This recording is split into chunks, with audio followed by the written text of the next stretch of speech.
Eu converso com a ministra Nilma Lino Gomes, ex-ministra dos Direitos Humanos no governo Dilma Rousseff, ela em Belo Horizonte e eu aqui em São Paulo. E agora nós vamos continuar esse nosso papo com uma pergunta do jornalista Jonatas Campos. Juca, agradeço novamente a participação, poder participar do seu programa, e é uma honra também fazer uma pergunta para a doutora Nilma Gomes. Doutora, eu vi na sua conta no Instagram que a senhora comemorou o fato de que nos Estados Unidos agora haverá uma vice-presidenta, uma mulher negra, a senadora Kamala Harris. E aqui nas eleições no Brasil, continuando falando de eleições, aqui o TSE já divulgou dados. 34% das candidatas a vereadoras são mulheres, um pouco mais do que a cota de gênero, né? A cota de gênero é 30%, e apenas 13% são candidatas a prefeita, ao poder executivo. Como a gente pode fazer? Já existe alguma legislação específica para isso, mas como é que a gente pode ampliar ainda mais a participação da mulher na política, na proporção que ela está na sociedade? Então, obrigada pela pergunta. Eu acho que nós estamos caminhando. Eu diria que o movimento feminista, o movimento de mulheres, quando pauta a questão da desigualdade de gênero e como que ela é estrutural, assim como o movimento negro pauta a desigualdade de raça e mostra como ela também é estrutural, isso consegue chegar em determinadas instituições com muito mais lentidão do que em outras. E os partidos políticos fazem parte dessas instituições. Por quê? Porque são lugares onde a disputa interna ela é tremenda, são lugares com uma tradição machista e masculina, são lugares com uma tradição onde as camadas populares, as pessoas pobres, elas não são aquelas que prioritariamente faziam parte da constituição dos partidos, e se formos olhar determinados tipos de partidos, elas não estão representadas nas lideranças que tomam as decisões partidárias. Então, quando nós, mulheres, nós conseguimos, por lei, que as candidaturas de mulheres, e hoje nós conseguimos também que as candidaturas negras elas sejam consideradas como formas de maior democracia e de construção igualitária dentro dos partidos, isso é um avanço. Porém, é entender que, embora o avanço político, ele na luta política signifique muita coisa, esse avanço para se construir como prática e como ação interna na própria organização e distribuição de poder dos partidos, enfrenta uma estrutura, digamos assim, calcarizada, uma estrutura extremamente dura de romper com ela. Por isso que eu acho que o avanço ele é tão lento, mas a gente não pode deixar de considerar que a existência da demanda e da pressão é que vai fazer com que as mudanças aconteçam. E mais, tem uma outra questão do campo de gênero, que é a ocupação dos homens no espaço público e a ocupação nossa, mulheres, no espaço público.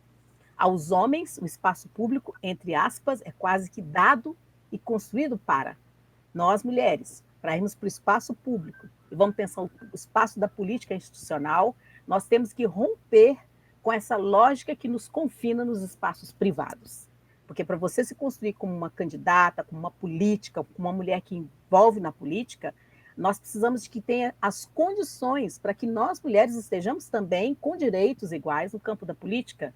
Então, o que acontece muitas vezes é que existe a cota, existe a lei, existe a determinação, mas toda a estrutura interna ela não é alterada para que esses sujeitos diversos que ganham o direito de estar disputando espaço nessas instituições possam lá estar e permanecer e avançar lá dentro, inclusive nos cargos de poder, nos cargos de liderança, nas disputas internas, ideológicas e políticas dos partidos.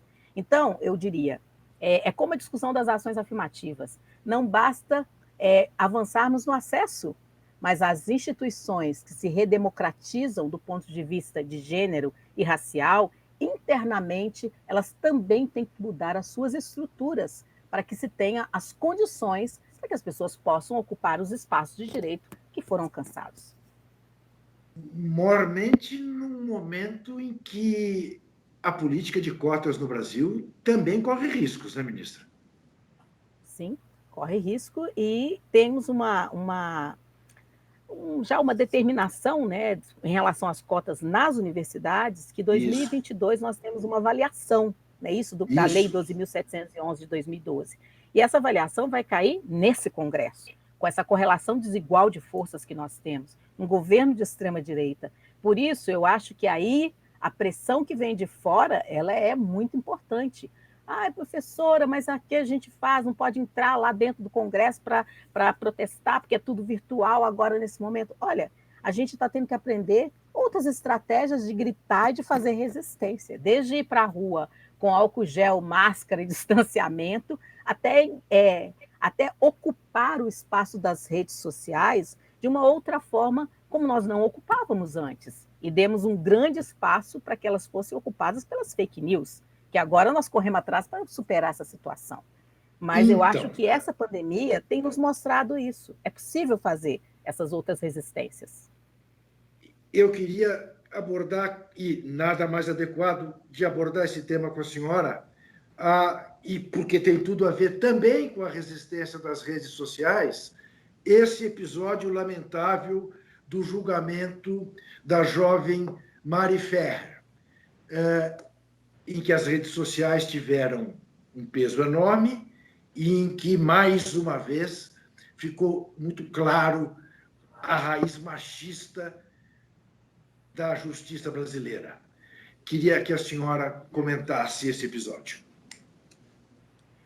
Olha, é um episódio que todas que, lutamos por direito, somos unânimes em dizer o quão dramático e perverso esse episódio significa. E eu acho que, guardadas as devidas proporções, o caso da Mariana Ferrer e o caso de George Floyd, eles têm algumas semelhanças no sentido de tornar pública uma situação que muitas vezes as pessoas passam por cima delas, fingem que não é com elas, né? Porque não está publicizado, digamos assim, da forma como as pessoas gostariam